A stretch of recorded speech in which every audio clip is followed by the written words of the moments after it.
There's no way, ani ni Sandy. Hindi ito makapaniwala sa narinig mula sa kaibigan. Sandaling nahinto sa paglalakad at umupo sa bench sa waiting shed. Are you out of your mind? Hindi ko na nabawi.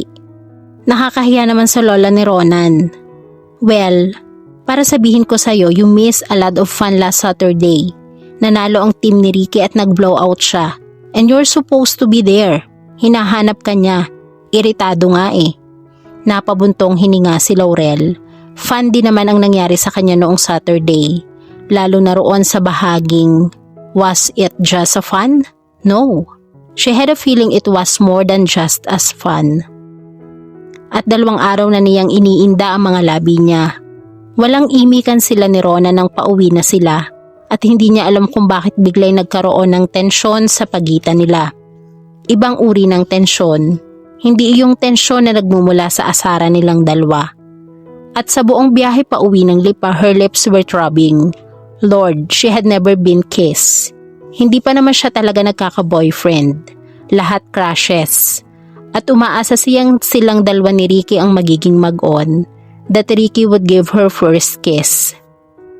Never in her wildest dreams na si Ronan ang magbibigay sa kanya ng unang halik. Why she'd met him only a week ago. Pero lahat ba talaga ng halik ay ganoon? Para siyang idinuduyan sa alapaap. Pagdating sa bahay nila hindi na niya hinintay na pagbuksan siya ni Ronan ng pinto ng pick-up. Mabilis siyang bumaba at nagkulong sa kwarto niya. Nakatitig sa kisame. Dinadama ang mga labi. Napapikit siya. Nakalimutang nasa harap niya si Sandy at pinagmamasdan ang anyo niya. Binalikan niya sa isipan ang eksena nila ni Ronan. Kung paanong inangkin nito ang mga labi niya right in front of his grandmother and who knows kung sino pa ang nakasaksi sa halikan nilang iyon. May mangilan-ngilan pa namang mga bisitang natitira. Mula pa noong Sabado'y hindi niya alam kung ilang ulit niyang binabalik-balikan sa isip ang pangyayaring iyon. At tuwin ay nagdudulot iyon ng masarap na kilabot sa katawan niya. At kung nasa videotape lang ang lahat, malamang na nasira ni iyon kare-rewind and play niya. At every time she closed her eyes, dama pa rin niya ang init ng mga labi ni Ronan. That every time she looked at herself in the mirror ay naroon ang tatak ni Ronan sa mga labi niya. Nahuhulog na ba talaga ang loob niya kay Ronan? Ganon din kaya ang nararamdaman nito? Ano na nga kaya yung sinabi nito? I may be a lot of things for you, sweetheart, but I don't kiss just for the heck of it. He was right. Pero paano kung talang ganoon humalik si Ronan sa lahat ng babae? At iyon pala'y isang bahagi lamang ng pag-arte ang ginawa nito. Enjoying himself at the same time. Hindi niya isinama sa pagkukwento sa kaibigan ang bagay na iyon. Hindi siya handa sa kung ano man ang magiging reaksyon nito. Nagulat pa si Laurel lang tapikin siya ni Sandy sa balikat. Bakit ka pumipikit at nanunulis pa iyang nguso mo? What? Bigla siyang nagmulat ng mga mata at nagsasalubong ng mga kilay ng kaibigan ang bumungad sa kanya. Umikot ang mga mata ni Sandy. Are you okay? Of course, I'm okay. Nagiinit ang mukhang sabi niya. No, you're not. But never mind. Hindi ko naaalamin kung ano ang nangyayari sa'yo. Anyway, hindi na kita iinggitin sa nangyaring blowout ni Ricky noong Sabado. Basta last na yung pagpatol mo sa malaking kalokohan ni Ronan. Huwag kang mamangka sa 2 ilog. Isipin mo si Ricky. Alam mo namang gusto ka nung tao at gusto mo rin siya. Napangiti lamang si Laurel. Tinawagan siya ni Ricky noong Sabado ng gabi. Hindi pa natatagalang maihatid siya ni Ronan. Inimbitahan siyang lumabas sila ng Linggo ng gabi nang magpaalam siya sa kuya niya hindi siya pinayagan dahil maghapon siyang wala ng Sabado. Hinarap niya ang kaibigan. Okay, last na lang iyon, then goodbye Ronan and hello Ricky. Good, wika ng kaibigan. Hindi natin kilala yung Ronan na yan. Transferi lang siya, Decem. Anyway, may-fundraising nga pala ang mga seniors. Para saan? Para yata sa pagpaparipaint ng auditorium at nagpapaskil na sila ng mga flyers. Ani ni Sandy at iniba na ang usapan. And that will be this next Friday night. Napatango si Laurel. She was sure Ronan wouldn't be at the party. Iyon ang okasyong hindi nito dinadaluhan kung ang pagbabasehan ay ang narinig niyang usap-usapan ng mga college girls. Hi! Nasa locker si Laurel at kukuhanin sana ang makapal na libro sa mathematics nang marinig ang tinig na iyon. Her heart went overdrive. Kahit hindi niya lingunin ay kilala niya ang tinig. She turned slowly. Hi! Her lips started to shake. Hanggang maaari ay niiwasan niyang magtagpo ang landas nilang dalawa ni Ronan. Kahit sa Sabado na lang sila ulit magkita, pagkatapos ay tapos na. Gusto niyang ibalik sa normal ang lahat. Kung paanong hindi niya pinapansin noon si Ronan, bakit kailangan niyang kabahan sa tuwing nagkakaharap sila? Bakit hindi niya magawang tingnan ito ng diretsyo? Ngunit paano niya ibabalik sa normal ang lahat gayong siya mismo ay hindi kayang gawin iyon? Sa tuwing natatanaw niya si Ronan sa building ng engineering department ay naroroon ang pagnanais niyang lapitan siya nito at kausapin. At isiping wala namang ipinagbago si Ronan. Suot pa rin nito ang purple Reebok sneakers. The collar-length hair ay nakatali na uli at kung minsan ay may grasa pa sa likod ng braso. And tight jeans ang suot nito ay namumuti na at halos natatastas na ang mga sinulid. Hindi nga marumi at mabaho, hindi rin naman neat tulad ni Ricky. But she couldn't take it against Ronan. He was a working student. Hindi katulad ni Ricky na full-time sa pag-aaral at sa paglalaro sa basketball team. And yet she wondered why he attracted so much attention from the girls. At alam niyang karamihan sa mga ito'y umaasang pansinin sila ni Ronan. Maliit lang naman ang kolehiyong pinapasukan nila. Sama-sama rin halos ang high school at college sa campus ground. Katunayan ay iisang koridor ang dinadaanan nila patungo sa kanya-kanyang building. At para sa mga ito ay misteryoso si Ronan. Mahirap abutin dahil hindi sociable. He didn't even attend school parties. At kaya lang paminsan-minsang nasa court dahil pinapanood ang paglalaro ng mga barkada at classmates. And she was puzzled why she noticed these things lately. Dati namang hindi niya napapansin ang mga ito noon. Kung alam niyang nag-e-exist si Ronan noon ay dahil sa mga hindi magagandang chismis tungkol dito. She sighed. What are you doing here? To give you this, may kinuha itong nakaipit sa notebook nito. Napadevelop na, ibinigay nito sa kanya ang mga picture. Pahablot na inabot ni Laurel ang mga iyon at inipit sa makapal na librong hawak. Hindi niya gustong tingnan ang mga litrato sa harap nito. Hindi niya alam kung anong magiging reaksyon niya kapag bumungad sa kanya kung ano ang nasa larawan. Ipinakita mo ba ito sa iba? Did you make fun of it? Gumagaralgal ang tinig niya. Gusto niyang maiyak kasabay ng pag-ahon ng kaba. Nalimutan niya ang magiging circumstansya sa sandaling kumalat ang larawang iyon sa buong kolehiyo.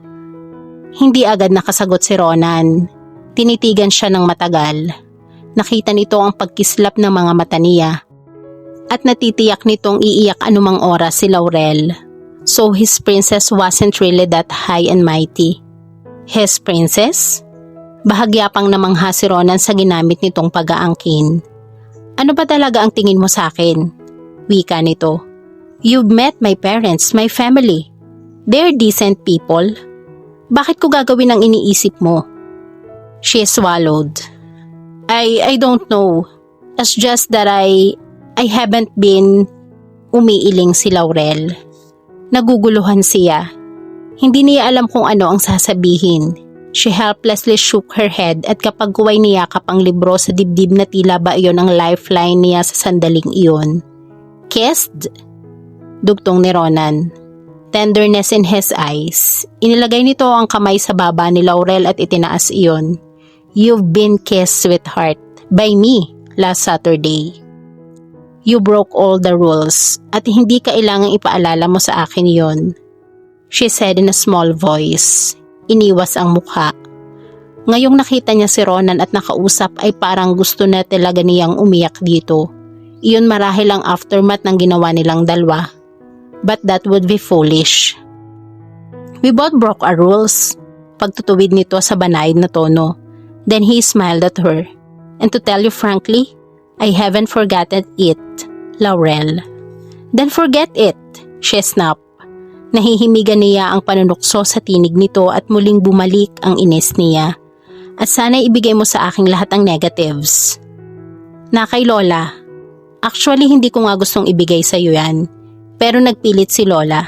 Sabi niya baka gusto mong makita ang dalawa sa larawan. Dalawa sa mga larawan? She knew it. Alam niyang hindi lang iisang shot ang kinunan sa kanila ng lola ni Ronan. Perhaps I could ask the negatives from her. Thanks anyway. Tumalikod si Laurel at isinara ang pinto ng locker. Pagkatapos ay hinirap muli si Ronan. I have to go. Nagmamadali pa ako. Sunduin mo na lang ako sa Sabado. Sandali. Nahagip nito ang braso niya. Why the sudden coldness? Coldness? Nalimutan mo na bang nagpapanggap lang ako nung Sabado? Hindi iyon ang tinutukoy ko. Ani ni Ronan sa naiiritang tono. Lord, I don't understand you. A while ago you're speaking softly, na tila ba iiyak ka. Pagkatapos, oh woman. Binitiwan nito ang braso ni Laurel dahil baka magalit na naman ito ang dalagitay magbago pa ang isip na sumama sa Sabado. Okay, susunduin kita sa Sabado bago mananghali. Ronan said matter-of-factly. Hindi sumagot si Laurel at nagmamadaling lumabas ng locker room. Mabilis siyang pumasok sa girls' restroom. Inilak ang cubicle. Isinandal niya ang sarili sa pinto at mabilis na binuklat ang pahinang pinag-ipitan niya ng mga larawan. Kasabay ng kakaibang pagpintig ng kanyang puso ay napangiti siya. Ang unang litrato ay ang akmang paghalik sa kanya ni Ronan. His eyes were closed as his head angled to kiss her. Nakapikit din siya at nakatingala rito as if she couldn't wait for his lips to touch hers. Para silang poster ng isang romantic movie. Napangiti siya at inipit muli sa libro ang larawan. Pagkatapos ay tinitigan ang ikalawang litrato. Napasinghap ang dalaga. Biglang nag-init ang kalamnan. Tinalo pa nila ang kissing photo ng Kuya Ben at Ate Elenia noong kasal ng mga ito. Ganun pala ang itsura nila while they were doing that 5-second thing. 5 seconds nga ba? Perhaps it was more than that. Paano na ngayon ito? Pupunitin ba niya ang larawang iyon? She shook her head. There was no way na pupunitin niya ang larawan. Kinuha niya ang planner at doon iniipit ang larawan. Bago ang sasakyan natin Ani ni Laurel ang sumakay siya sa puting Sentra. Lihim na nagpapasalamat at hindi tow truck ang ginamit ni Ronan nang sunduin siya nito. At maaga rin itong nakarating. 1 o'clock ang usapan nila pero kalahating oras itong napaaga. Actually, for road testing, kukunin ito ng may-ari bukas. Ani ni Ronan ang paandarin ang makina. He looked at her and grinned mischievously. This is one advantage of my job. Kahit araw-araw akong paiba-ibang sasakyan. May sariling sasakyan ka ba? Nananansyang tanong niya. Sumeryoso si Ronan. Iniliko sa main road ang sasakyan. Does it matter kung may sasakyan akong sarili o wala? Isa ba iyon sa requirements mo para sa isang lalaki? Huminga siya ng malalim. I don't require anything from you, Ronan. This will be our last time together. And I wonder why I asked that. You don't have to be sarcastic. She shrugged her shoulders.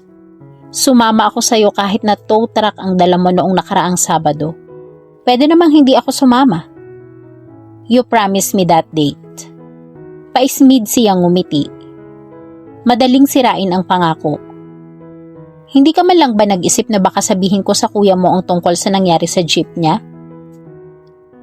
Sa primero, kung sakaling tumanggi akong sumama sa'yo, sasabihin mo ba kay kuya? Matagal bago sumagot si Ronan. Ang mga matay seryosong nakatutok sa daan.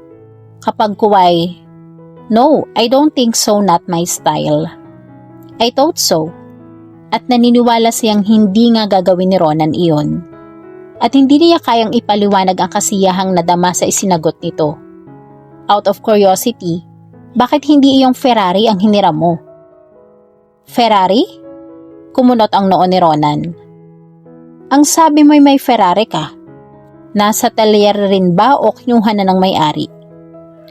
O, ani ni Ronan. Naalalang bigla nitong sabihin iyon nang sunduin nito ang dalagita.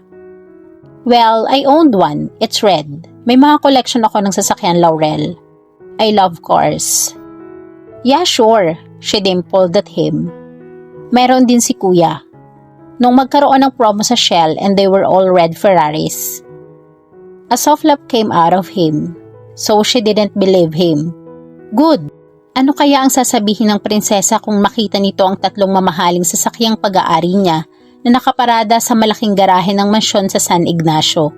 Yes, a Ferrari, a Jaguar, a 1930 Mercedes, a vintage and his prized possession. And while he had a Beetle 216, one of his favorites. Sa tatlo, ang Ferrari sports car lamang ang binili ng daddy niya ng brand new. Ang Jaguar ay binili ni Rigo mula sa kaibigang nag-migrate na sa ibang bansa. At ang vintage car ay pag-aari ng grandfather niya, si Don Augusto na minana pa nito sa ama. Hindi iyon tumatakbo nang magkaisip siya. Nasa isang bahagi lamang ng garahe ng mansyon at hindi rin naman iyon pinagkakaabalahang patakbuhin ni Rigo, bagaman alam nito ang value ng sasakyan. Subalit bata pa lamang siya natutuhan na niya ang loob at labas ng trabaho sa talyer nila. And he was in high school lang subukan niyang kalikutin ang makina ng vintage at makalipas lamang ang ilang araw ay napaandar niya iyon. And another more week, tumatakbo na ang 1930 Mercedes. Isa iyon sa mga dahilan kung bakit napilit niya ang daddy niyang bilhin ang Jaguar at iyong Beetle ay ang kauna-unahang kotse ng papa niya. What are you smiling at? Si Laurel nang mapunang nakangiti si Ronan habang ang mga matay nasa daan. Nilingon niya si Ronan, nakangiti pa rin. I own that Ferrari I was telling you about, sweetheart. Wika nito. His voice matter-of-factly. Hindi nangungumbensing paniwalaan ni Laurel ang mga sinasabi. And a Jaguar too and a vintage Mercedes. Yeah, sagot ni Laurel with an amused smile on her lips. And pigs might fly. Ronan gave a bark of laughter. Makalipas ang mahabang katahimik ay muling nagsalita ito. I'll tell you something, wika nito, trying to sound casual. Agad na nakaramdam ng panunuyo ng lalamunan si Laurel. There was something in his eyes that she couldn't give a name. I know this will sound crazy. He paused for a while, but I miss you. Noong Martes tayo huling nagkausap nang iabot ko iyong mga litrato. And I'm dying for this day to come. He shrugged his shoulders. Oh, Laurel managed blushing uncontrollably. Nagpasalamat at nakaharap na ang mukha ni Ronan sa kalsada that could give her a chance na maitago ang pamumula. Drive a little faster, Ronan. Baka hinihintay na tayo ng lola mo, Aniya. Umaasang sana'y huwag nang sundan pa ni Ronan ang sinabi. Dahil tiyak na hindi na niya alam kung ano ang isasagot. Itinuwid niya ang sarili sa pagkakaupo. Hindi alam kung paano lalaruin ng kamay ang seatbelt na nakastrap sa kanya. Well, I miss you too, she thought but abruptly dismissed it. So that means talo ka sa pustahan. Ani ni Ronan kay Art. Hindi niya alam kung maaawa sa pinsan o ano. Sinamantala niya ang pagkakataon habang nasa kwarto si Laurel ng Lola Fenila. Tiyak na ipinagmamalaki ng kanyang lola ang mga collections nito ng mga larawan at collector's item na mga bagay kina Susan Roses, Grace Kelly at Rita Hayworth na maingat na naka-album. Hinila niya ang pinsan sa labas ng bahay upang pag-usapan ang napagkasunduan dahil hindi kasama ni Art si Mia na inaasahan na niya. Wala akong magagawa, diba? Sagot ni Art na kanina pa hindi maipinta ang mukha. Nagkibit balikat si Ronan. Tumayo siya sa pagkakaupo mula sa lumang upuang gawa sa uway. Padalhan mo na lang ako ng souvenirs, kantsaw niya sa pinsan. Humugot ng malalim na paghinga si Art bago sumunod na tumayo. Gusto kong sakalin si Mia. Don't say anything more. Saway ni Ronan sa pinsan nang makitang palapit na sa kanilang kinalalagyan ang lola at si Laurel. Sabihin mo nga sa akin, Art, anang lola nila sa malayo pa lang. Ano bang ginawa mo't hiniwalayan ka na agad ng girlfriend mo? Nagpalitan lamang ng tingin sina Art at Ronan. Gran, she doesn't want to talk about it. He's still hurting. Pagtatakip ni Ronan sa pinsan. Kayo kasing mga lalaki, wika na lamang ng matanda. Pagkatapos ay bumaling sa apo. At ikaw, Ronan, hindi ako maniniwalang kasalanan ni Laurel kung sakaling mangyari rin sa inyo ang nangyari kay Art at Mia. As far as I can see, mabuting bata si Laurel. Napatikhim si Ronan. It's not gonna happen, Gran.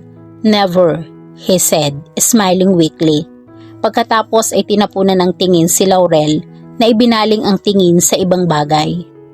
Siya nga pala, anang matanda sa dalawang apo. Nagpag-usapan niyo na ba ang dalawa kung sino sa inyo ang sasama sa akin sa cruise? Napalingon si Ronan sa pinsan na bumuntong hininga ng pagkakalalim-lalim bago sumagot. Ako ang sasama sa inyo, La. Mabuti naman at madali yung napagkasunduan ng bagay na ito. Ang akala ko'y kailangang isama ko pa kayong dalawa para huwag kayong magtalo. Arthur rolled his eyes. Mabilis namang sumagot si Ronan. Pinagbigyan ko na si Art, Lola. He needed this vacation desperately to mend his broken heart. Lumapit ang matanda kay Ronan at ipinatong ang isang kamay sa kanyang balikat. Don't worry, Iho. Sa susunod ay ikaw naman ang isasama ko. Bigla ang atake ng guilt sa dibdib ni Ronan. His grandmother meant well. It wasn't his grandmother's fault if they were bored. Sa kakayahan nito'y gusto ni Lola Fe nilang masiyahan silang pareho. Pagkatapos ay kay Art naman bumaling ang matanda. Halika nga't ikwento mo sa akin kung ano ang nangyari at nagkagalit kayo ni Mia. Baka naman maaari pang isalba yan. Iniisip na ni Ronan kung anong kwento ang ihahabi ni Arthur sa abuela. I'm sorry for him, ani ni Laurel kay Ronan nang iwan sila ng dalawa. Umupo ito sa upuang katapat ng sa kanya. Kung sa bagay ay noong party ko pa napapansin na halos hindi magkibuan sina Art at Mia. Is it alright if I ask what was the cause of their breakup? I don't know. Hindi pa sinasabi ni Art. But I hope he'll forget about her while cruising the Caribbean. Wika ni Ronan. Well then, napakibit balikat si Laurel. Pagkatapos ay hinarap siya. A slight smile played at the corners of her lovely mouth. I'm proud of you. Why? Nagsalubong ang mga kilay nito. A Caribbean cruise is everyone's dream. Pero hinayaan mong si Art ang sumama. At natitiyak kong malaking bagay iyon upang makalimot si Art. Hindi makuhang sumagot ni Ronan. Muli ang pagdaloy ng guilt sa puso't isip. Dalawang tao ang pinagsinungalingan nito, ang Lola Fenia at si Laurel. Nang umiba ng daan si Ronan ay hindi kumibo si Laurel. Patungong Tagaytay ang dinadaanan nila. Malayo iyon pauwi ng Lipa dahil iikot pa sila. Subalit hindi siya kumibo. Somewhere deep inside her, gusto niyang makasama pa ng matagal si Ronan. She promised herself that after today she'd forget all about him. Hindi nagtagal ay ipinarada ng binata ang sasakyan sa may gilid ng daan, sa bahaging nakaharap sa Taal Lake. Pinatay nito ang makina at nilingon siya. Sinikap ni Laurel na ituon ang mga mata sa tanawing nasa paligid. Sunod-sunod ang pintig ng puso niya. Thank you, anas ni Ronan. Mula sa pagtanaw sa labas ng bintana ng sasakyay nilingon ni Laurel ang binata. Alam niya kung paano ang pinagpapasalamat ni Ronan. Okay lang, she shrugged her shoulders. Nahirapan ka din naman sa pag-aayos sa jeep. Muling namagitan ang nakakailang na katahimikan. Suddenly, Laura felt claustrophobic. Nararamdaman niya ang tensyon sa pagitan nilang dalawa. Gusto niyang magsalita upang alisin iyon subalit wala siyang maisip sabihin. Kapag kuway binasag ni Ronan ang katahimikang iyon. Bakit hindi ka tumutol lang umiba ako ng daan pa uwi sa atin? Again, she shrugged her shoulders. I don't know. Gusto mo ba talagang matapos ang pagkikita at pagkikilala natin ngayong araw na ito? He asked softly. Yes, iyon ang gusto niyang sabihin subalit hindi makalabas ang salita sa bibig niya. Nilingon niya ito at halos sabay silang nagsalita. Ronan? Laurel? Tinaas ni Ronan ang dalawang kamay. Okay, you first. This is crazy, Aniya. Hindi tayo dapat nagpunta rito. Ang usapan natin natapos nang umalis tayo sa bahay ng lola mo. There's nothing to talk. Hindi ko gustong matapos na lang sa araw na ito ang lahat, Laurel. Naputol ni Ronan sa litanya niya. Then he glanced at her. And about that kiss, don't! Nagpapanik niyang awat sa kung anumang sasabihin nito. Don't say anything about that, please. About that kiss, Laurel. Hindi ito nagpaawat. Did you mean that just I meant it? Ronan, I don't want to talk about it. Pumihit siya at binuksan ang pinto ng kotse. May pakiramdam siyang nagsosuffocate siya. But the door was power lock. Open this. Sagutin mo ako, Laurel, Ronan said, placing one hand on her knee. Laurel's breath caught her in her throat. She was surprised to find herself both scared and excited by the throbbing of her leg underneath Ronan's palm. Anong gusto mong isagot ko? Ang isip niya. Banayad na tumaas bumaba ang dibdib. You're panicking, Laurel. Stop. Calm down. Tell me you mean it. Ronan slowly pulled his hand away, never breaking eye contact. It was nothing, Ronan. Diretsong sagot niya. Trying so hard to be convincing. Kahit na alam niya sa sarili ang totoo. That truth was that kiss really meant something to her. Iyon ang dahilan kung bakit napapayag niya ang sarili na makasama si Ronan uli ngayon. Maybe for the last time ay pinagbibigyan niya ang sarili.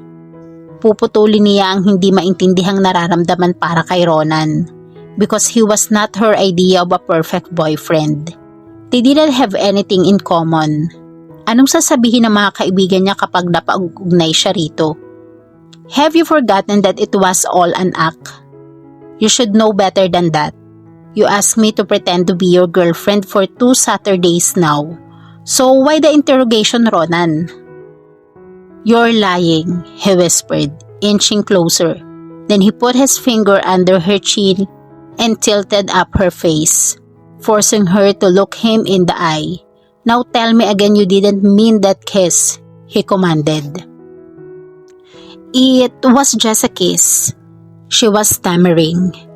Why make a big deal? Hindi niya natapos ang sasabihin. Ronan's mouth settled over hers in a gentle and hesitant kiss, giving her time to move away. She did not. Instead, she parted her lips slightly shyly. Then Ronan's tongue touched the seam of her lips gently, then thrust it inside her mouth to gain the sweetness inside. Huwag kang mag-isip ng kahit na ano. Don't think, Laurel commanded herself. Dahil pag nag-isip siya ay matatapos ang lahat ng iyon. At hindi niya gustong mangyaring matapos ang halik. But Ronan ended the kiss. And it left her wanting for more. Now, you tell me you didn't mean that kiss, he said, his voice low and gravelly. Hindi makuhang sumagot ni Laurel. Her heart was pounding crazily. Just like that, it took a simple kiss para mapagpasyahan niya ang nararamdaman. Simple? No, she didn't think that kiss was that simple. So what if they didn't have anything in common? So what if they both had different set of friends? Ronan might be not her idea of a boyfriend but what about her date with Ricky tomorrow night? Tila bigla siyang nagising mula sa isang pagtulog pagkaisip kay Ricky. Yes, si Ricky ang gusto niyang maging boyfriend, hindi si Ronan. Hindi siya dapat na magpadala sa isang halik o sa 2 halik. Humugot ng pagkakalalim-lalim na buntong hininga si Laurel. Suddenly confused, itinuon niya sa unahan ng mga mata sa magandang tanawin ng lake. Don't force me to say anything I might regret later, Ronan. Aniya. Saglit na sinulyapan si Ronan at nagmamadaling ibinalik ang mga paningin sa Lake. Just because we kiss. Laurel, please take me home, she said in a determined voice. Hindi kumibo si Ronan. Umayos ng upo at in-start ang makina ng sasakyan. Ronan! Sigaw ng sekretarya na sumungaw sa pinto ng opisina. Tumirik ang sasakyan ni Mrs. Tan sa mismong gate ng subdivision. Lumabas mula sa ilalim ng besta si Ronan.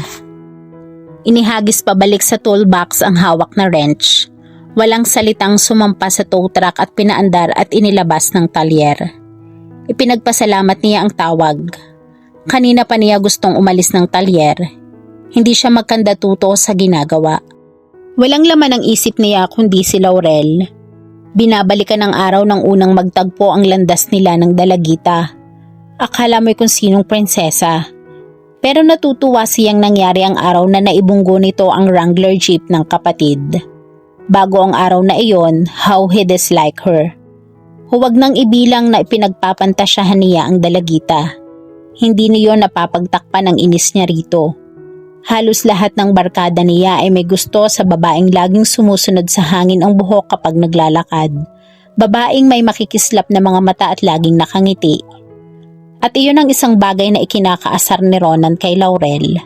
Sa pagkakaalam ng halos lahat ng kalalakihang kilala niya ay nagkakandara pa rito. Kaya naman napaka-snobbish nito. Nag-aasta itong tila prinsesa. Nasusunod kahit na anong hilingin. Maging ang iboto siya bilang presidente ng student council. At laging sinasabi ni Ronan sa sarili na hindi siya isa sa mga lalaking iyon. Not until his Uncle Jerry's wedding. Binuraan ni Laurel sa kanyang isipan ang lahat na bagay na ikinaiinis niya rito.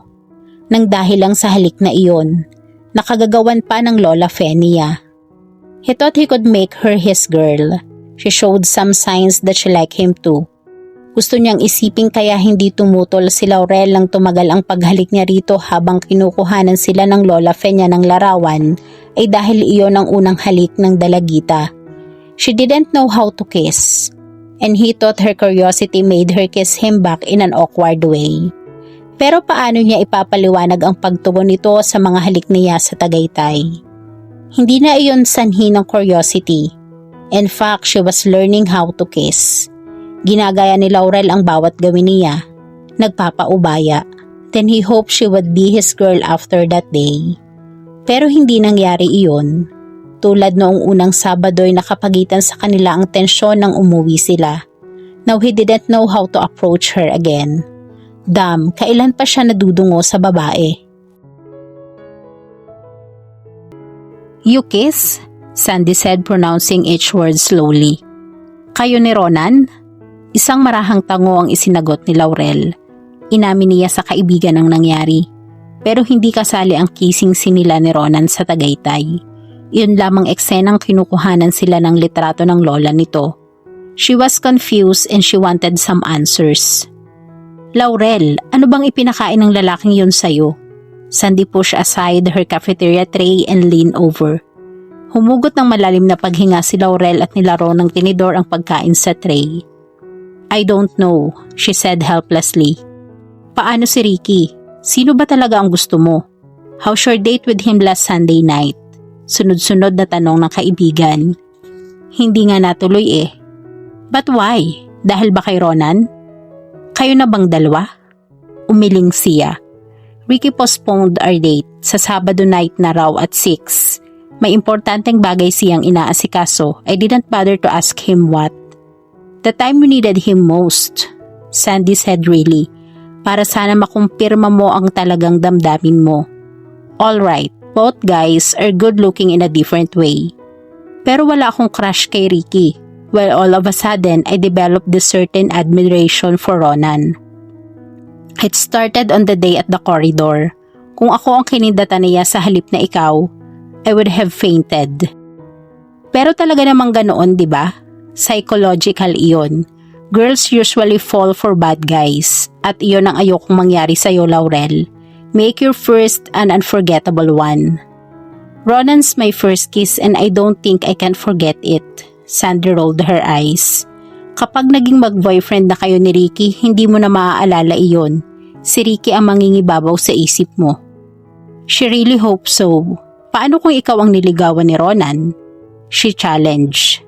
I'd be a hypocrite kung sasabihin kong tatanggihan ko siya pag-amin nito. But you know I can handle guys like him. Hindi tulad mo. You're so innocent and so naive. Not that I hated myself for what I am doing. But this is me, Laurel. Magkaiba tayong dalawa. And I'm pretty sure you died of a broken heart sa sandaling malaman mong mali ang lalaking ginusto mo. And I've talked to Ronan's ex. Wala siyang masabing mabuti. Laurel smiled dreamy. Hindi ko kinakampihan si Ronan, Sandy. but we've perhaps judged him wrongly dahil lang sa rumors na kumakalat sa campus. I've met his family. They're very decent people. So then, bakit nakahiwalay siya sa mga parents niya? Taga saan ba talaga ang pamilya nila? At bakit sa talyer mismo siya nakatira? Hindi sumagot si Laurel. She had not had the chance to ask Ronan where his family came from. May isang kwarto sa itaas ng 5-star auto shop at iyon ang inuokupa ni Ronan. Perhaps along with some mechanics. Nabanggit na iyon sa kanya ng binata nang tanongin niya kung saan ito nakatira. He was just being practical. He works there at malapit iyon sa eskwela. I don't think so. Kontra ni Sandy na sinabayan ng iling. Have you ever heard of the word black sheep? Muli hindi agad nakasagot si Laurel. Pumasok sa isip ang sangdaling ipinakilala siya ni Ronan sa mga magulang nito. His father was polite when he shook his hand, pero nakita niya ang matalim na tingin na ipinukol nito kay Ronan. In fact, hinila pa si Ronan ng ama nito sa isang sulok. At alam niya sa anyo ni Ronan ang sulyapan niya ito'y pinagagalitan ng ama. I don't know what to think anymore, Sandy. Naguguluhang sabi niya. Kung ang grandmother ni Ronan ang maririnig mo, Ronan's the best grandson. You know how grandmothers are. Sa lola ko nga'y ako ang pinakamabait na apo sa buong lupa. Aawayin niya si mami kapag kinagagalitan ako. Laurel moaned, closing her eyes tightly. So, what do you suggest I do now? Ibalik mo sa dati ang lahat, Laurel. Nung hindi mo pa nakatagpo si Ronan, it's easy to do dahil crush mo pa rin naman si Ricky, di ba? Alanganing tumango ang dalagita. Gumuhit sa isipan ang gwapong mukha ni Ricky. Her idea of a perfect boyfriend. She smiled. Yeah, good. At itanong mo sa isip mo ang uri ng barkada ni Ronan. Sa pagkakaalam ko'y malapit nang makick out iyong Homer at iyong barkada naman niyang science major ay nasuspinde dahil sa muntik ng masunog ang lab sa kalokohang ginawa sa experiment. Gusto niyang sabihin kay Sandy na mga barkada ni Ronan iyon, hindi ito mismo. Dahil hindi iyon ang nakita niya sa 2 araw na nagkasama sila. Pero sapat na ba ang 2 araw para makilala ang isang tao? A nagging little voice told her. Napailing siya at iniba na ang usapan. Dadaan ako sa grocery. Sasamahan mo ba ako? Napangiwi si Sandy. Nasa amin ang mga pamangkin ko, nag-day off ang yaya. Laurel smiled. Sige, dadaan ako mamaya sa inyo. Papasalubungan ko ng chocolates ang makukulit na iyon. Where exactly are we going? Tanong ni Laurel kay Ricky nang lumampas na sila sa mall at sa ilang burger chain. Sa bahay namin. Nag-bake si Mami kanina ng chocolate mousse. Ricky turned to her and smiled. She smiled back. Ipakikilala siya ni Ricky sa mga magulang nito. She sighed. Ricky's a decent man. At tama ang ginawa niyang sundin ang sinabi ni Sandy na tuluyang huwag isipin si Ronan. Anyway, si Ricky naman talaga ang unang gusto niya. Ginulo lang ni Ronan ang buhay niya sa loob ng 2 Sabadong magkasama sila. All because of that kiss. Napapitlag siya nang ilagay ni Ricky ang kamay nito sa balikat niya at bahagya siyang hinapit. Napatingin siya rito and he was smiling at her. She tried to smile back, willing him to remove his arm from her shoulders. Subalit na natila roon ang kamay ni Ricky at hindi naman niya magawang kumibo, not even when he was squeezing it lightly. Nang maramdaman niyang halos dinadama na nito ang ibabaw ng dibdib niya, tinangkang tanggalin ni Laurel ang kamay nito. Subalit hindi na niya kailangang gawin iyon dahil mula sa tagiliran niya may nag-overtake na sasakyan at napilitan si Ricky na alisin ang kamay sa balikat niya para magkambyo. Nakahinga ng maluwag si Laurel. At ilang sandali pa ay pumapasok na sila sa subdivision kung saan ito nakatira. Inikot ni Laurel ang paningin sa malaking kabahayan. Doble iyon sa bahay ng kuya niya at totoo namang marangya ang mga kasangkapan. Pero kung papipilian siya ay ang bahay pa rin ng kuya niya ang gusto niya at ang bahay nila sa Trinidad. Homey ang atmosphere niyon at ang mga kasangkapan nila ay hindi tila pang display sa isang malaking furniture house at nakakahiyang upuan, katulad ng nakikita niya sa paligid. It was a huge house subalit tila walang nakatira. maliban sa maid na tinawag ni Ricky upang dalhan siya ng maiinom. Nasaan ang magulang ni Ricky? At bago pa madagdagan ng mga katanungan sa isip niya ay natanaw niya si Ricky na bumaba sa malaking hagdan. Nakahubad na ito maliban sa suot na bikini trunks. Nainip ka ba? Nakatawang tanong nito. Iniabot sa kanya ang hawak. Here, you can change in the guest room. Itinuro nito ang silid. Ano ito? Iniladlad niya ang two-piece swimsuit. Bikini, what else? Let's take a swim. Mainit eh. At saka gusto kong ipagmalaki sa iyo ang pool namin. 4 na buwan pa lang mula nang gawin iyan. Pero baka gabihin tayo, Ricky. She protested. I thought this would be just a dinner date. Of course, we'll have a dinner later on. Nagpahanda na ako sa cook. Inakay siya nito patungo sa guest room. And don't worry, I'll take you home before 9. Ang parents mo, wala sila Laurel. Wika nito at niyuko siya smiling at her. Nasa Maynila. Mamaya pang hating gabi ang uwi ng mga iyon kung hindi man bukas. Binuksan nito ang pinto ng guest room at banayad siyang itinulak papasok. Hurry up, hihintayin kita sa pool. It's on the left side of the house. Nang makapasok siya ay kinabig pasara ni Ricky ang pinto. Mabilis niyang inilak iyon. Wala sa loob na tinitigan ang panligo. Iniladlad iyon. Pagkatapos ng ilang sandaling pagdidili-dili nagsimula siyang maghubad. It was no big deal. Maglulunoy lang sila sa pool. Ang ipinag-aalala lang niya ay tila maliban sa mga katulong na hindi naman niya nakikita ay sila lamang ni Ricky ang nasa bahay na iyon. But he promised to take her home before 9. 8:30 ang curfew niya sa Kuya Ben niya. Kung malilate siya ng kaunti ay hindi naman siguro magagalit ang kapatid. Lumakad siya patungo sa tagilirang bahagi ng bahay kung saan tinukoy ni Ricky ang kinaroroonan ng pool. Kumunot ang noon niya nang makitang hindi gaanong naiilawan ang poolside. Ang liwanag ay sa dalawang kanto ng bahay mismo nang gagaling. At dahil hindi pa naman kadiliman ay natatanaw niya ang pagbabalik-balik ni Ricky sa katamtamang laking swimming pool. Marahan siyang humakbang patungo sa gilid ng pool. Sa paglangoy ni Ricky pabalik ay natanawan siya. Mabilis nitong nilangoy ang gilid ng pool kung saan siya nakatayo. Sa mga mata nito ay naroroon ang hindi itinatagong pagnanasa. Hindi ako nagkamali ng pagpili ng panligo. You more than just give justice to that bikini, Laurel. Laurel smiled pleased at the compliment. At nang lumusong siya sa tubig, ay agad na pumaikot sa bewang niya ang mga braso ni Ricky. I've waited this moment for a long time, Laurel. Wika nito at kapag huway yumuko at inangkin ang mga labi ng dalagita bago pa man siya makakilos. Manghang na pasinghap ang dalagita. Ricky was kissing her full mouth. Ni hindi niya makuhang igalaw ang mukha. She kept her eyes closed tightly. Naturally, guys kiss differently. At gusto niyang ibigay ang pagkakataon kay Ricky na hagkan siya. If that would erase the memory of another guy's kiss. And she wanted to kiss him back, subalit hindi niya magawa. Angkin ni Ricky ang buong bibig niya at his teeth were hurting the inside of her mouth. Then his free hand went underwater. Mariing pumailalim iyon sa bikini top niya. Laurel gasped sharply. At bago pa tuluyang makapaloob ang kamay ni Ricky sa bikini top niya ay nagpumigla siya at mariin itong itinulak. Pagkatapos ay mabilis na lumangoy palayo rito. Huminto siya 2 dipa mula rito. You shouldn't have done that, Ricky. Wika niya. Bahagyang humihingal sa ginawang paglangoy at sa kaba na sana'y gagawin ito. He smiled, his eyes hooded. And why not?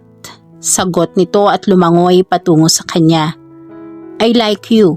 You know that for a long time. At gusto mo rin naman ako, di ba, Laurel? Nalilitong sumagot ang dalagita.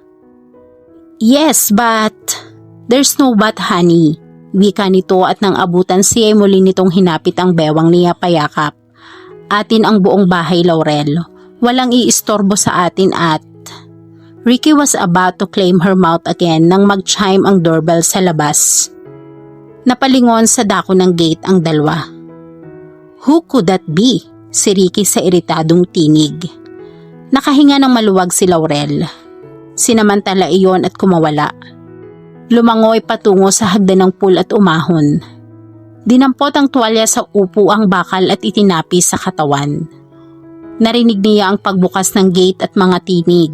Isa roon ay sa katulong na itinuro ang kinaroroonan nila ni Ricky. Hustong nakaahon mula sa pool si Ricky nang bumungad si Vina. Kasunod ang dalawang lalaking pangka-teammate ni Ricky sa basketball, sina Kevin at Larry. What are you doing here? Matalim na tanong ni Vina nang makita si Laurel. Sandali itong napahinto sa paglakad, kapag kuwa'y mabilis na itinuon ang paningin kay Ricky. What is she doing here? Vina please, si Ricky. Laurel's my guest here. Now if you guys want to join us, grab your trunks. Si Laurel ay nginitian at pinati ng dalawang bagong dating na lalaki. Ngiti rin lang ang isinagot ng dalagita. Naiilang siya sa matatalim na sulyap na ipinupukol ni Vina sa kanya. Sorry pare, si Larry. Hindi ko alam na may bisita ka. Niyaya kami ni Vina rito eh. Oh, I don't mind Larry. Nakangiting sagot ni Laurel. The more the merrier. In fact, after dinner ay ihahatid na ako ni Ricky. Nilingon niya si Ricky upang kumpirmahin ito ang sinabi niya. Subalit hindi ito kumibo at sa halip ay nahuli niya itong tinititigan si Vina, na para bang may silent communication na namagitan at hindi niya alam. Makalipas ang ilang sandali nakapaikot na ang 5 kabataan sa paligid ng barbecue grill. Si Laurel ay nakapagbihis ng muli and Vina was trying very hard to monopolize Ricky's attention. Subalit sa tuwing sinisikap nitong dumikit kay Ricky, ay laging gumagawa ng dahilan ang binata upang huwag mangyari iyon. At tuwin ay tinatapunan siya ng binata na nagpapaumanhing tingin. Dinner was served in the garden at naging general na ang usapang namagitan. Balita ko pare nagkainitan ng presidente natin sa student council na si Homer at si Sir Gloria. Sa pagkakarinig ko'y si Homer ang tama. Ano sa palagay mo? Si Kevin kay Ricky. Wala akong alam dyan pare. Hindi ako interesado. Anyway, after dinner I show you my CD collections. Wala pa rito sa Pilipinas ang mga iyon. Pinadala ng sister ko mula sa US. Tinitigan ni Laurel si Ricky habang nagsasalita. Ito ang pinakamahabang pagkakataong nakasama at narinig niya itong magsalita. Mula kanina, kapag ang usapan ay school politics o di kaya mga bagay na nangangailangan ng magandang opinyon ay wala itong masabi. Ricky was her first and real crush, pero ngayon lang niya nakita na napaka-boring nitong kausap. Walang opinyon sa mga bagay-bagay sa paligid, malibang ang pag-uusapan ay ito mismo o di kaya basketball. Nang bigla at mula sa kung saan ay gumuhit sa isipan ni Laurel ang anyo ni Ronan at ang palitan nila ng mga salita, and realized that she'd never been more alive in her entire high school days. They'd never talk anything about school politics, about Ronan's opinion on some important matters, but she was sure she wouldn't get bored with him. Sa dalawang sunod na Sabadong magkasama sila ay lumilipas ang maghapong hindi niya namamalayan. Now she knew she wanted someone who was exciting, witty, mysterious tulad ni Ronan. Sa nakalipas na buong school week ay hindi miminsang nagtagpo ang landas nila ni Ronan, but she purposely snubbed him. Gusto niyang iparating kay Ronan na tapos na ang maikling yugto ng pagkakakilala nila at gusto niyang ibalik sa dati ang lahat. They both kept their sides of the bargain. End of story. Subalit hindi madaling gawin iyon, lalo at si Ronan mismo ang tuwin ay ayaw gawin iyon. Minsang hinihintay niya si Sandy sa bleacher, ay natanaw niya itong dumating kasama ang ilang barkada. While his friends went directly to the court, naupo sa gitnang bahagi ng bleacher si Ronan. Nilingon siya nito, grinned and mischievously blew her a kiss.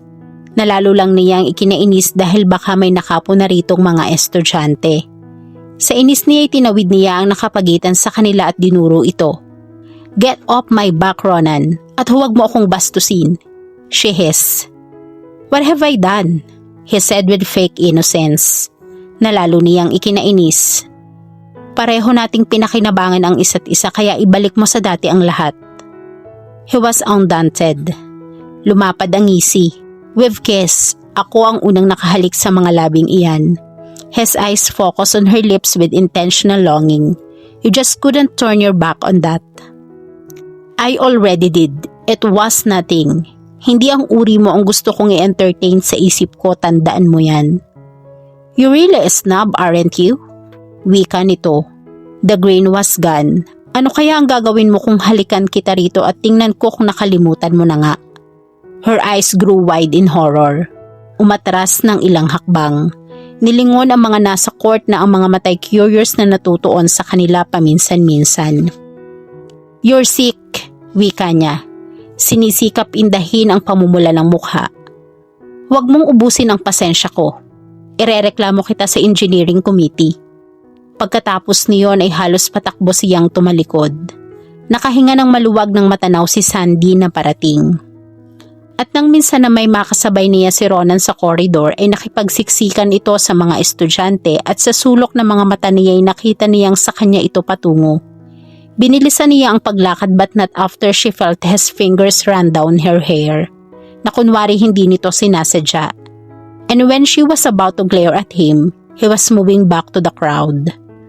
At nung nakaraang Biyernes ay hindi siya sinundo ng kuya niya at mag-isa siyang umuwi. Patawid na siya sa kabilang kalye nang mabunggo siya sa isang pasalubong na estudyante sa gitna ng kalsada. Sandali siyang nalito at nagsalimbayan na ang mga dumadaang sasakyan. Then out of nowhere may humawak sa braso niya at itinawid siya ng maayos sa daan. Huwag kang tatanga-tanga sa daan, sweetheart. Nakakalokong wika ni Rona nang bitawan siya nito pagdating sa sidewalk. At bago siya may masabi ay sumaludo ito at lumakad na palayo. Hey, bakit ka nakatitig sa tubig? Bulong ni Ricky sa kanya sabay abot ng barbecue. Iniisip mo ba yung ginawa natin bago dumating ang istorbong ito? Bahagya siyang napapitlag doon at nang mag-angat siya ng tingin ay nasalubong niya ang nanlilisik na mga mata ni Vina. She groaned inwardly. Tahimik na inabot ang barbecue at tumayo. Gusto ko nang umuwi, Ricky. Aniya, it's almost 9. Baka nakaabang na si kuya. Mapapalo ka? Kantsaw ni Vina sa nasinabayan ng tawa at tumayo rin. Don't worry, Laurel. Kami ni Ricky ang maghahatid sa'yo para naman hindi ka mapalo ng kuya mo kung makitang hindi lang si Ricky ang naghatid sa'yo. She saw Ricky raise his hands in resignation. Subalit hindi niya pinansin iyon. Gusto lang niyang pagtakhan ang sarili. Paanong si Ronan ang laman ng buong kaisipan niya samantalang si Ricky ang kasama niya? Hi! Nakailang hakbang na si Ronan palabas mula sa pinto ng locker room nang marinig ang bati. He'd recognized that voice anywhere. Huminto ito at agad na lumingon. Si Laurel nakasandal sa gilid ng pinto ng locker room, keep sa dibdib ang mga notebook. Hindi nito napuna ang dalagita nang magmadali itong lumabas. His heart started to beat erratically. She was smiling at him, and her eyes were sparkling as they always were. And he always thought that the wind followed her whenever she walked. Ngayong nakatayo lang doon ang dalagita, and the wind seemed to curl around her shoulder-length hair at banayad iyong hinihipan. Going home? Si Laurel uli. Yeah, iisa naman ang daan natin. Do you mind if I walk with you? Ronan frowned. Hindi matiyak kung tama ang narinig.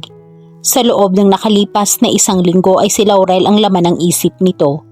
Sa maraming pagkakataon isadya itong dumadako sa may high school premises para lamang kuhanin ang atensyon ng dalagita kahit sa paraang ginagalit nito si Laurel. Now out of nowhere, sumulpot si Laurel at gustong makisabay sa kanya sa pag-uwi. Ronan wondered kung ano ang nagawa nitong mabuti sa araw na iyon. Ayaw mong makisabay ako sa'yo? Ani ni Laurel sa nanunuksong tinig. Why are you so nice today? Dudang tanong ni Ronan. May hihingin ka pa bang pabor sa akin? She pouted her lips. Hinihingi ko ang paumanhin ng mga ipinakita ko sa iyo noong nakaraang linggo, Ronan. Come on, lakarin na lang natin ang pauwi. Hindi naman kalayuan ang amin mula rito, which was an understatement dahil halos kalahating kilometro ang layo ng bahay nila. But she wanted to take a walk with him at nagpatiuna na siyang lumakad. Nakakailang hakbang na siya nang makuhang kumilos ni Ronan. Mabilis na hinawakan sa braso ang dalagita. Hey! What did I do? At kanino ko utang ang pag-iba ng ihip ng hangin? He asked and took the books from her. Laura shrugged her shoulders. Kapag kuway hinarap ang binata. Iyong he toyed with her lower lip. Ito ang pinaka-bold na ginawa niya sa buong buhay niya. Yung sinabi mong hindi mo gustong matapos ang kunwa-kunwari ang relasyon natin? Is it still open? Hindi agad makahagilap ng sasabihin si Ronan. Bakit mo ako tinatanong ng ganyan? He asked sharply. Hindi matiyak kung ano talaga ang pakay ni Laurel. Tila ito bagyo na bigyan na lamang umiba ang tinutungong direksyon. Napakahirap para sa aking lapitan ka, Ronan. Ani ni Laurel sa mahinang tinig. Pagkatapos ng pagsusungit ko sa iyo nitoong nakaraang linggo, so please, don't answer my question with another question. It is, Ronan said with certainty. Now does that mean you want to be my girl now, Laurel? He asked seriously, his eyes intent on her. May kung ilang sandaling sa sapatos niya nakatuon ng mga mata ni Laurel bago tumingala. Yes. Napatuwid ng tayo si Ronan. Hindi malaman ang sasabihin at gagawin. He was sure he didn't have an impaired hearing, and he was too ecstatic to say anything. Inikot ng mga mata ang buong building. Bagaman kanina pa ang uwian ay may mangilan-ngilan pa ring estudyante sa paligid. Hey! Don't just stand there. Say something. Untag ni Laurel. Napapailing ang binata. I don't want to say something, he said huskily. His eyes focused on her lips. I only want to kiss you if it is possible at this moment. That is to seal the start of this relationship. Promise? She teased. Ronan groaned. Don't tempt me, Laurel. She laughed softly. She couldn't explain why she was so suddenly happy.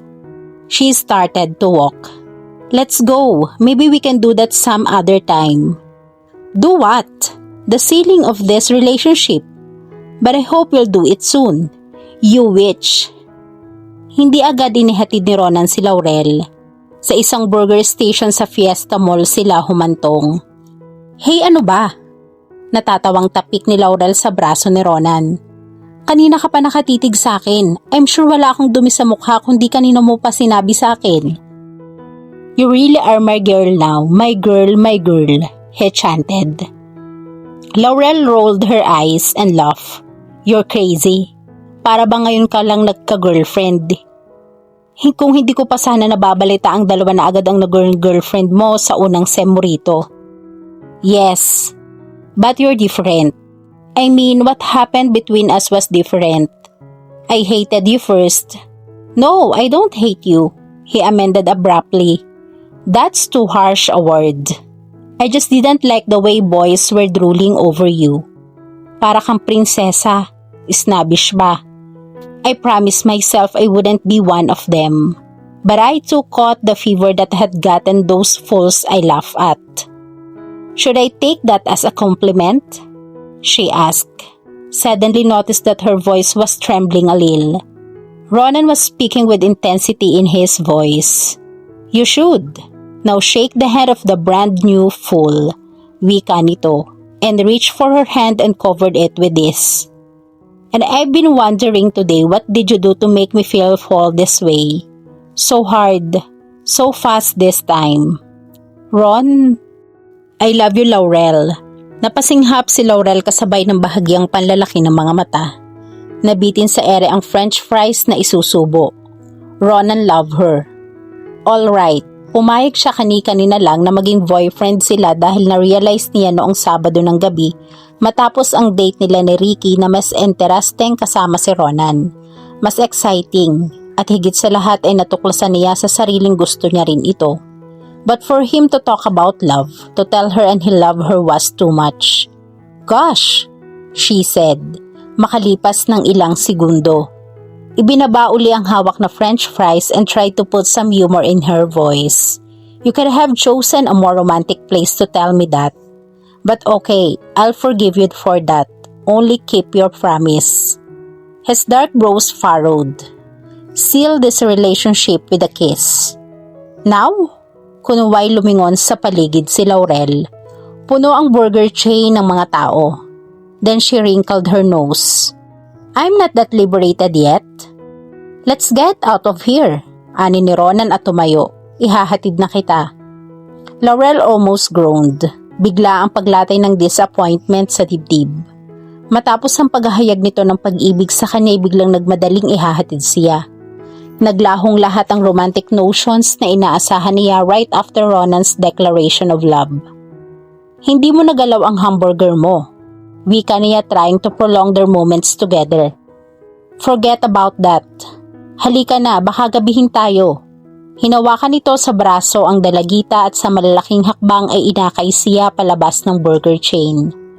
Sumakay sila sa isang pampasaherong jeep. Kulang na lang ay sabihin ni Laurel na hindi pa niya gustong umuwi. Sa halip ay nanatili siyang walang kibo. Ganoon din si Ronan, who didn't say a word. Ganoon may nanatiling hawak nito ang kamay niya sa durasyon ng biyahe, caressing her fingers every now and then, and it felt so sweet and decent. At least, hindi si Ronan ang uri ng lalaking malimit niyang makita sa mga jeepneys, iyong overacting kung makipagtitigan at makipagnitian sa girlfriend, to the point na nahahalaya na siya.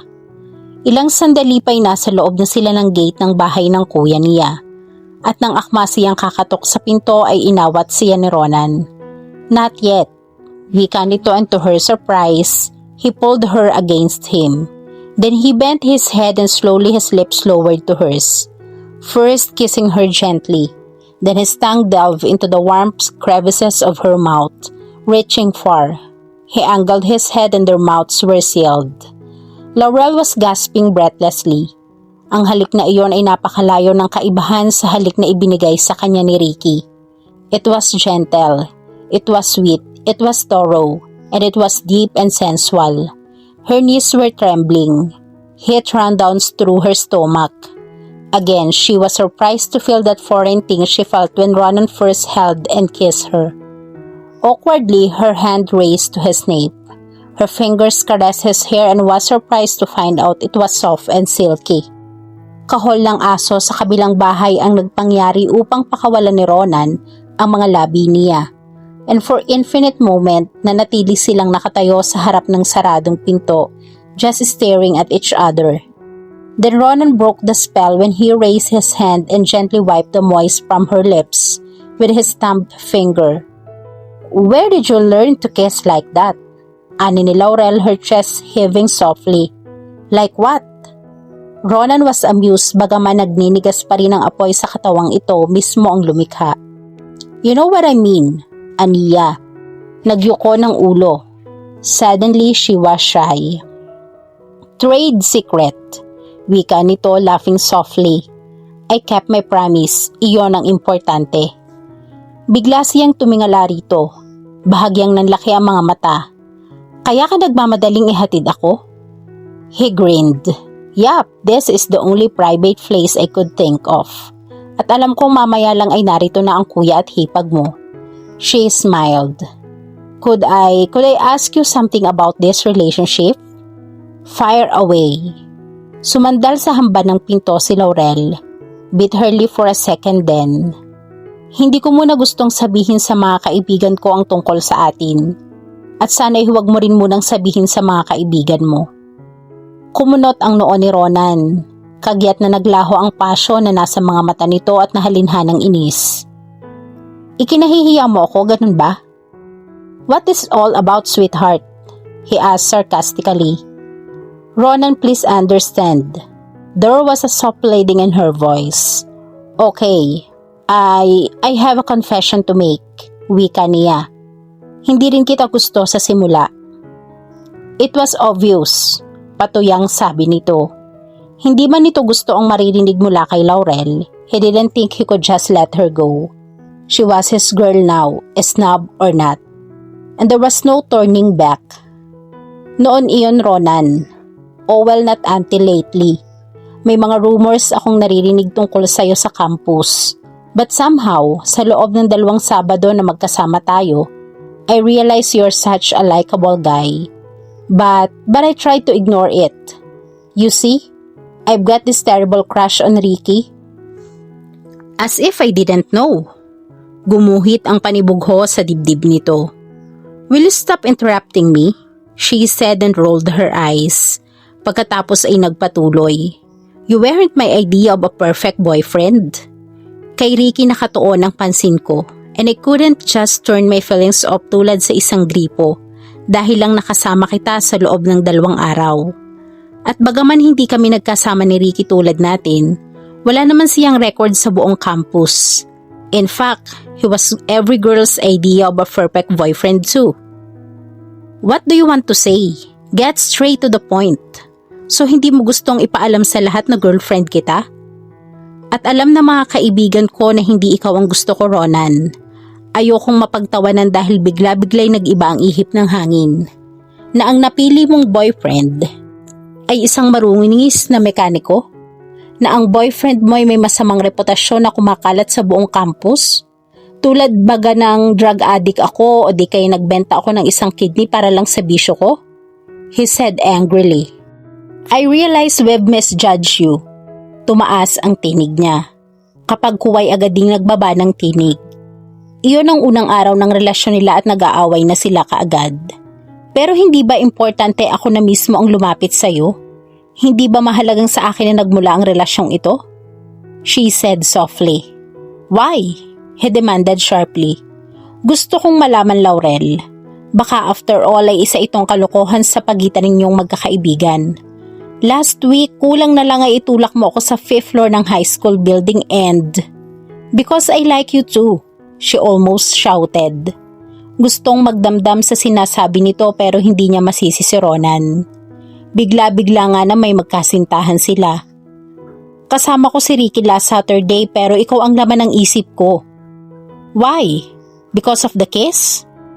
Because he kissed me too and so you were comparing notes? Lalong naningkit ang mga mata ni Ronan. Naglalaro sa isip na hinagka ng mestisong bangus si Laurel. Ronan, hindi ko kayang ipaliwanag sa'yo dahil ikinagagalit mo ang bawat sasabihin ko. But do we have to quarrel dahil lang sa isang simpleng hiling? He sighed. Tumingala na tila ba sa media agwa ng bahay makikita ang sasabihin. Kapag kuway ni Yoko si Laurel. Do I have a choice? You have. Aniya, hindi naman ako makikipag-break sa'yo dahil lang sinabi mo sa lahat. Hindi ako ganun kababaw. Kaya lang, alright, wika nito. I'll give you a week. Napangiti roon si Laurel. Fair enough. Tumingkayad siya at mabilis na hinagkan sa mga labi si Ronan. Thank you. Magagawa na niyang sanayin si Sandy at iba pa niyang kaibigan na tungkol sa kanila ni Ronan. So she would be scorned and laughed at. Pero siya naman ang may katawan. Ronan was about to say something nang bumukas ang pinto at sumungaw si Nympha. Nagulat pa ito na makitang hindi nag-iisa si Laurel. Kanina ka pa ba? Tanong nito. Kayo ba iyong tila nagtatalo? Pinaglipat-lipat nito ang tingin sa dalawa. At kumislap ang mga mata ng matitigan si Ronan. Napalakas lang ang tinig ko, Nympha. Aniya, muling tumingin kay Ronan. Pasok ka. Pag pumasok ako ay magtatagal ako. Wika nito, regret in his eyes. Kailangan kong bumalik agad sa talyer. May ipinapa-overtime na sasakyan. Dadaanan ng may-ari bukas ng umaga. I'll call you tonight kung gising ka pa. Isang tango ang isinagot ni Laurel. Nagpaalam na si Ronan at inihatid niya ito ng tanaw hanggang sa makasakay ito ng jeep. Ano yan? Kunot ang noong tanong ni Sandy nang abutin ni Laurel ang isang note mula sa isang estudyante. Hindi agad sumagot si Laurel. Binuksan ang isang pinilas na notebook at binasa ang nakasulat. Sweetheart, I went home early. Sasamahan ko si Mami paluwas ng Maynila. My father's in a seminar. Kakausapin sana kita but you're with your friends. Gonna miss you. We'll call you tomorrow evening. Ronan. She smiled meaningfully. Nag-uumapaw ang tuwa sa dibdib. Nasa itaas na ang kuya niya at hipag ay nasa ibaba pa siya at naghihintay ng tawag ni Ronan. He called her that night as he promised. Katatapos lang nitong gawin ang sasakyang in overtime. He sounded tired subalit hindi naman gustong ibaba ang telepono. Kung hindi pa siya nababaan ng kuya niya na nauulinigang may tao pa sa ibabay, hindi marahil sila magkakatapusan ng pag-uusap. Martes ay nasa bleachers sila ni Ronan, occupying both ends. At para silang lokong panakaw na nililingon ang isa't isa hanggang sa hindi ito makatiis at sumulat sa notebook. Ito mismo ang naghatid sa kanya at bumalik din pagkatapos sa kinauupuan nito. I love you. I hope we'll end up this foolish arrangement and allowed me to shout to the world that you're my girl. Napapitlag pa siya ng kuhanin ni Girlie mula sa mga kamay niya ang note. Nakibasa si Sandy. Pagkuway parehong nangunot ang mga noo. Anong ibig sabihin nito? Bakit kailangang magsabi siya sa'yo kung bakit siya umuwi ng maaga at kung saan siya pupunta? Si Sandy. Are we talking Ronan de la Serna here, guys? Si Girlie na pinaglipat-lipat ang tingin sa dalawang kaibigan. Iisang Ronan lang ang kilala ko sa campus. Wala nang iba pa, Sandy snap, waiting impatiently for Laurel to answer her questions. Humugot ng buntong hininga si Laurel. Nag-aalangang tumingin sa dalawang kaibigan. Guys, mamayang alas 5 ay 48 hours na kaming mag-on ni Ronan. She glanced at her watch. What? Bulalas ni Sandy. On? On as in mag-boyfriend? Ipinagdikit pa ni Girlie ang dalawang daliri. Tumango si Laurel at alanganing ngumiti. Halos hindi makuhang salubungin ang mga mata ni Sandy. Si Ronan, boyfriend mo? Ronan de la Serna? Manghangwi ka uli ni Girlie. But how did you meet? Tanong nito dahil hindi naman alam ang tungkol sa paraan ng pagkikilala nila ni Ronan. It's a long story, Sandy answered impatiently. I'll tell you later. Binalingan nitong muli si Laurel. At sa tinig na puno ng pagkamangha at akusasyon ay, why and how? Nagkibit ng mga balikat si Laurel. Inabot ang note na nabitawan ni Sandy sa mesa at isiniksik sa bag niya. It just happened. Ganun lang. Walang nangyayari nang hindi mo ginusto, Laurel. So alright, ginusto ko. Noong Lunes ng hapon bago ako umuwi ay magkasama kaming dalawa. Pag-amin niya. You're crazy. Hindi makapaniwalang bulalas ni Sandy. Paano si Ricky? Akala ko ba'y magkasama kayo noong nakaraang Sabado ng gabi? Ano na nga palang nangyari sa date niyong iyon? Hindi mo man lang naikwento sa akin. Nothing, sagot ni Laurel. Dinala niya ako sa kanila. Nag-swimming sandali at nang dumating ang mga barkada niya ay nag-dinner and then they took me home. End of our date. Dahil sa barkada niya kaya nawala ng silbi ang date niyo? Umikot ang mga mata ni Sandy. You didn't wait for him to ask you for another date? At paano kayo nag-end up ni Ronan na mag-boyfriend? Si Girlie. More on curiosity ang nasa tinig. Goodness, you're fast. She sighed. It doesn't matter how. Basta mag-boyfriend na kami at hindi ko pinagsisisihan iyon. Hindi pa. Si Sandy. Well, Ronan's very attractive and a hunk. Ani ni Girlie na umiling. Kaya lang Laurel, hindi si Ronan ang bagay sa tulad mo. He's crude and rough. You need someone who's nice. At si Ricky yun. Dugtong ni Sandy. Poor Ricky, kapag kuway umiling. Sana hindi ka nagkamali. Hindi siya sumagot. At least nasabi na niya sa dalawang tungkol sa kanila ni Ronan. At kung malalaman ng iba pa niyang kaibigan ay hindi na niya iindahin. They would soon get used to it. Huwebes ng hapon. Bagaman nakalagay sa note na sa gabi tatawag si Ronan ay nagbabaka sakali pa rin si Laurel na pumasok ang binata. Sinadya niyang dumaan sa college area nang mag-uwian na. Pag-ikot niya sa engineering building ay nabunggo siya ng isang nagmamadaling estudyante. Bumagsak sa damuhan ang mga gamit niya. Oops, sorry. Hindi ko... Laurel? Vina? She acknowledged. Umangat ang isang kilay nito. Si Ricky ba ang hinahanap mo? Nasa locker niya at kausap ng coach nila. Hindi ka niya pwedeng i-entertain. Umiling siya. No, hindi si Ricky ang hinahanap ko. Wika niya.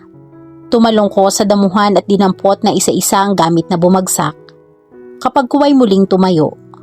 Sige, wika niya kay Vina at humakbang pabalik sa pinanggalingan subalit nahagip ni Vina ang braso niya. Sandali. Nakakunot ang noong ni Yuko niya ang kamay nitong mahigpit na nakahawak sa braso niya. Kapag kuway sinalubong ito ng tingin. I'm warning you, Laurel. Tigilan mo si Ricky. May unawaan na kaming dalawa at nakakasagabal ka. Naningkit ang mga mata ni Laurel doon. Bakit hindi mo kay Ricky sabihin yan? Umismid ito. He was just curious about you. The high school virgin princess. But he doesn't really that serious about you, Laurel. Pag nakuha niya ang gusto niya sa'yo at naglaho ang novelty ng pagiging inosente mo'y babalik si Ricky sa akin. Hindi niya kailangang magbalik sa'yo, Vina. Dahil hindi ko siya kinukuha. Binawi niya ang braso at mabilis na iniwan ang dalaga. Matalim na tingin ang ipinupukol ni Vina kay Laurel. Inayos nito ang strap ng shoulder bag at akmang lalakad na rin patungo sa gate nang may mahagip ng tingin ang mga mata niya sa damuhan. Niyuko niya iyon at dinampot. Napasinghap ito sa nakita na agad na halinhan ng isang malisyosang tawa. Napasinghap ito sa nakita na agad na halinhan ng isang malisyosang tawa. At inisip pa man din ni Ricky na napaka-inosente mo. Ipinagyayabang ka pa sa mga barkadang siya ang unang nakahalik sa'yo ha? Well, how could he be so foolish? My God! At si Ronan de la Serna pa. Lalong naningkit ang mga mata nito. Isa sa unang naging girlfriend ni Ronan ay half-sister nito. At nakipag-break si Ronan dito ng walang kadahi-dahilan. She hated her younger half-sister dahil paborito ng ama nila. But when she cried a river after the breakup ay naawa siya dahil sa kanya ito nagiiyak. Isang makahulugang ngiti ang sumilay sa mga labi ni Vina. Now she'd have two birds in one stone. Nakalabas na ng gate si Laurel at nagpupuyos pa rin ang loob sa pagtatagpo nila ni Vina. Inis na lalong nadagdagan ng ilang minuto na siyang nakatayo ay walang pampasaherong jeepsy ang mapara. Lahat ay punuan. At nagsisimula ng umambon, puro iyon puno. Ipinasya niyang maglakad-lakad na lang kaysa maghintay. Palingalinga siya, umaasang may bakating jeep at hintuan siya. Hindi pa siya gaanong nakakalayo nang may humintong sasakyan sa tabi niya. Lumingon si Laurel. Hey! Tawag nito, the sensual lips twitch at the corner in a teasing smile. Ronan? Kung literal lang na lumulukso ang puso ay malamang na umalpas na iyon sa dibdib ni Laurel and she would have a hard time chasing it. You're walking in the rain, Sugar. Aren't you afraid you're gonna melt? But I'm starting to melt, sir. Would you be kind enough to give me a ride? Umangat ang kilay nito. Depende. She faked a frown. On what, sir? What would be my reward? Kunway nag-isip siya bago muling tumingin dito. A kiss, perhaps. Would that be enough? Kumislap ang mga mata ni Ronan. Hop in then. Nakatawang sabi nito. Inabot ang pinto ng passenger seat at binuksan iyon. Umikot sa kabilang bahagi si Laurel at sumakay. Kasabay ng muling pagpapatakbo ni Ronan ay kinabig siya nito palapit and gave her a surprise lips, a brief kiss. Part of my reward. Mamaya ko nahihingin ang kabuuan. He was grinning at her. Kapag kuway inabot nito ang bimpo na nasa dashboard at ibinigay sa kanya. Don't do that again. Laurel reprimanded gently. Tinanggap ang bimpo at ipinahid sa basang mukha at braso. Paano kung nagkabisala ka ng hawak sa manibela? Di na aksidente tayo. Dinampid-dampi niya sa basang buhok ang bimpo. I'm a good driver. Elementary pa lang ako'y nagmamaneho na ako. Hindi nga lang sa kalye. Sa paligid ng beach namin. But you can be a distraction, sweetheart. At tama ka. Maaari tayong maaksidente. He reached for her hand and kissed the inside of her palm. Lord, I miss you so much. She sighed with pleasure. Yeah, ako rin. Tinitigan siya sandali ni Ronan. Tila tinatansya kung totoo sa loob niya ang sinabi. Then, glad to hear that. Wika nito at muling ibinalik sa daan ng pansin at nagsalitang muli nang hindi siya nililingon. 2 more days, sweetheart. Tumango si Laurel. Sandy and Girlie knew, sinabi ko sa kanila. Tumaas ang mga kilay ni Ronan. Why? That's good news. So, paano tinanggap ng mga kaibigan mong boyfriend mo ako? Were they shocked? Nagkibit siya ng mga balikat. At bago pa siya makasagot ay nag-static ang two-way radio na nakasabit sa malapit sa dashboard ng pick-up truck. Kapag kuway may tinig na lumabas mula roon. Kinuha iyon ni Ronan at sinagot. Pagkatapos nito makipag-usap ay muling ibinalik sa sabitan ang two-way radio. Ibaba mo na lang ako sa may gate. Wika niya nang lingunin siya ni Ronan. Pilit niyang itinatago ang pag-ahon ng sama ng loob. Kararating lang nito at hindi pa sila makapag-usap ng matagal. May hahatake na agad itong sasakyan at sa may bandang Lemery pa. Come with me, ani ni Ronan at utos iyon. Hindi ipinahihiwatig ng tinig nitong tumanggi siya. Kulang 1 oras mula rito hanggang Lemery. Hanggang anong oras ba ang curfew mo sa inyo? Tanong nito habang minamaniobra ang pick-up truck pabalik. Nagbilin ako kay Nympha na magla-library ako kapag medyo ginabi ako ng uwi at nauna sa akin sina kuya. Her heart were racing. She was afraid and excited at the same time. Good, wika nito at itinuon na ang atensyon sa manibela. The rain outside was starting to pour heavily. Nasa loob ng isang pribado at deserted beach ang sasakyang hihilahin ni Ronan. Isa iyong lumang modelong Toyota Hiace at may bangga sa likod. Ang may-ari ay isang mag-asawa na nang dumating sila ni Ronan ay ibinigay dito ang susi at sumakay na sa isang owner jeep palabas ng beach. Natili sa loob ng sasakyan si Laurel habang inaayos ni Ronan ang mga kadena upang ikabit sa sasakyan. Makalipas ang ilang sandali nagbalik sa pick-up ang binata. Walang sabi-sabing hinubad nito ang basang t-shirt at inihagis sa likod ng pick-up. Ang bimpong ibinigay sa kanya kanina ay siya ring ginamit upang tuyuin ang sarili. Wala ka bang dalang ekstrang t-shirt? Nag-aalalang tanong ni Laurel. Malakas ang ulan at malamig ang hangin at basa rin ang pantalong maong nito. I can manage. Wika nito at bahagya siyang nginitian. This is my job, Laurel. At least for another semester. I hope na ang nakikita mong ginagawa ko'y hindi nakakasira ng imahe ko sa'yo. She made a face. Matagal na pong sira ang image mo sa akin, De La Serna. If you recall, kumalat sa campus ang mga bali-balita tungkol sa pagbibili mo ng kidney. Ronan laughed drily. Humarap sa kanya. Search my body, Laurel. She swallowed. Umiwas siya ng tingin at itinuon iyon sa nag-aalimpo yung hangin at ulan sa labas. Nakita ko na po iyan nung maghubad ka sa gitna ng koridor. Inabot ni Ronan ang mukha niya at iniharap dito. You believe I'm a user? Are you? She challenged. Drugs? No, but I did smoke a couple of times. Sinubukan ko. Kantsawa ng barkada. At iyon uling nahuli ka sa loob ng comfort room ng mga lalaki. He shrugged. He was suspended for 2 days sa ikalawang offense nito. Hindi dahil nahuli itong naninigarilyo. Hindi naniwala ang di na simpleng sigarilyo lang iyon. May nagsumbong dito na marijuana ang ginagamit nito. Idagdag pa ang kidney issue. Worst, ipinatawag ng din si Rigo. Inli pa no one knew his family. Isa lamang si Ronan sa karaniwang estudyante. A working student for that matter. The dean warned his father that he would be kicked out sa sandaling mapatunayang gumagamit siya ng marijuana. Nagalit si Rigo, hindi sa anak, kundi sa dean dahil sa marahas na mga salita mula rito, and challenged the school to conduct a drug test. At kapag napatunayang negative ang result, Rigo threatened that he'd sue the school for maligning his son. It didn't come to that. Humingi ng paumanhin ang dean sa papa nito. Isa iyon sa maraming pagkakataong hinangaan ni Ronan ng ama. Hindi konsentidor si Rigo.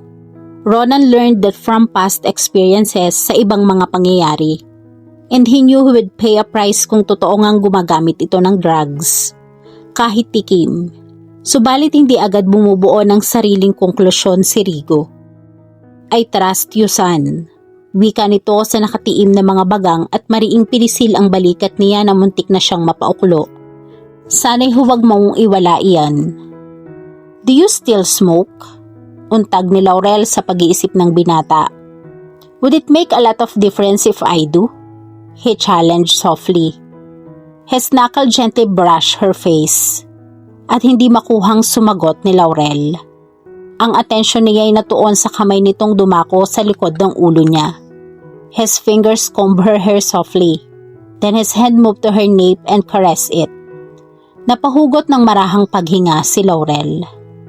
Nang banayad siyang hilahin ni Ronan palapit dito ay hindi siya tumutol. Hindi rin siya tumutol nang maramdaman ang isa nitong kamay na pumaikot sa katawan niya. And when he pulled her close against him, nagpaubaya siya. Ang mga kamay niya ay kusang tumaas sa hubad nitong dibdib revealing the velvety flesh. Tinipo ni Ronan ang buhok niya sa likod at banayad iyong hinila upang mapatingala siya. On instinct, she closed her eyes and waited for his lips to descend on hers. Ronan made that small animal sound as he claimed her waiting lips. Tila may tambol sa dibdib nito. Heat collected in his sex at kumalat iyon sa buong pagkalalaki nito. His senses hummed with desire. Sa loob ng nakalipas na halos 2 araw ay walang laban ang kamalayan nito kundi si Laurel. Bumaba ang kamay nito sa dibdib ng dalagita. Without warning, his hand fondled her small, beautifully rounded breast. Sa kabila ng nasa ibabaw ng blusa niya ang kamay ni Ronan, ay napasinghap ng malakas si Laurel. Tila tumatago sa uniforme niya ang init na nagbumula sa kamay nito. Ronan's hand was molding her breast as if to fit the palm of his hand. She was so excited and aroused that she wanted something even more. Kasabay din noon ay ang pag-ahon ng takot. Laurel could feel Ronan's hand running up and down her slender form. Bumailalim ang kamay nito sa likod ng blusa niya and unsnapped her bra. Pagkatapos ay lumipat ang mga kamay ni Ronan sa mga botones ng blusa niya at isa-isang tinanggal iyon. All the while kissing her sensually. His breath fell hotly on his cheek, then his lips moved down to her throat and kissed it wetly. At unti-unting bumaba pa ang labi nito hanggang sa dibdib niya. Then he spread kisses across her chest. Hindi napigil ni Laurel ang magpakawala ng isang marahang pagsigaw when his mouth took one small and pink nipple. And Laurel was torn between sensation, love and wanting to submit to him. At sa kasulok-sulukang bahagi ng isip niya ay naroon ang naging fear. But it didn't stop her hands from caressing Ronan's wet hair. At pagkatapos ay bumaba iyon sa hubad na likod nito as her finger engaged in her own discovery. "Ronan," she whispered breathlessly. Tumaas ang ulo nito at muli siyang hinagkan, sa pisngi, sa ilong, sa mga mata. Then he gathered her skirt uniform and lifted it. Then his hand found her panties and laid his hand against her thighs. Ronan moaned, more vibration than sound. At nang muli itong aangkinin ng isang dibdib ni Laurel, itinaas ng dalagita ang kamay and cupped Ronan's face.